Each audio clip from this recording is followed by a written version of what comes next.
Hi guys, വെക്കേഷനൊക്കെ അല്ലേ? കുട്ടികൾക്ക് വേണ്ടിയിട്ട് ഈസി ആയിട്ടൊരു ന്യൂഡിൽസ് തയ്യാറാക്കി നോക്കിയാലോ? ഫസ്റ്റ് ഓഫ് ഓൾ നമുക്ക് ന്യൂഡിൽസ് ഒന്ന് വേവിച്ചെടുക്കണം. അതിന് വേണ്ടിയിട്ട് ഒരു പാത്രം വെച്ച് അതിൽ കുറച്ച് വെള്ളം ഒഴിച്ച് അല്പം ഉപ്പും ചേർത്ത് പിന്നെ ഈ ന്യൂഡിൽസ് തമ്മിലേ ഒട്ടിപ്പോവാതിരിക്കാനായിട്ട് അല്പം കോക്കനട്ട് ഓയിലും കൂടി, ഏതെങ്കിലും റിഫൈൻഡ് ഓയിൽ ആവാം, ഞാൻ കോക്കനട്ട് ഓയിൽ. നമ്മുടെ ഈ ന്യൂഡിൽസിൻ്റെ കുക്കിംഗ് ടൈം എന്ന് പറയുന്നത് 6 to 8 മിനിറ്റ് ആണേ. നന്നായിട്ട് തിളച്ച വെള്ളത്തിലേക്ക് ഈ ന്യൂഡിൽസ് അങ്ങോട്ട് ആഡ് ചെയ്ത് കൊടുത്തു. ഇനി നമുക്ക് ഈ ന്യൂഡിൽസ് ചേട്ടനെ ഒന്ന് കൂളാവാൻ വേണ്ടിയിട്ടൊന്ന് മാറ്റി വയ്ക്കാം. ഇനി വേണ്ടത് ആവശ്യത്തിനുള്ള വെജിറ്റബിൾസാണ്. ഞാനിപ്പോൾ എൻ്റെ കയ്യിലുള്ള വെജിറ്റബിൾസ് മാത്രം ജസ്റ്റ് ഒന്ന് എടുത്തിട്ടുണ്ട്.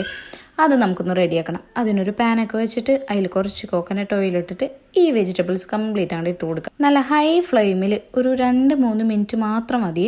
അതിന് ശേഷം കുറച്ച് സോയാ സോസും പിന്നെ കുറച്ച് ടൊമാറ്റോ കെച്ചപ്പും കൂടി ആഡ് ചെയ്തിട്ട് ഒന്ന് നന്നായിട്ട് മിക്സ് ചെയ്യാം. ഇനി നമുക്ക് നമ്മുടെ ന്യൂഡിൽസിനെ കൂടി കൊണ്ട് ആഡ് ചെയ്യാം. നന്നായിട്ട് മിക്സ് ചെയ്ത് കൊടുക്കാം. ഇതൊക്കെ ഹൈ ഫ്ലെയിമിലിട്ട് ചെയ്തോളൂ കേട്ടോ.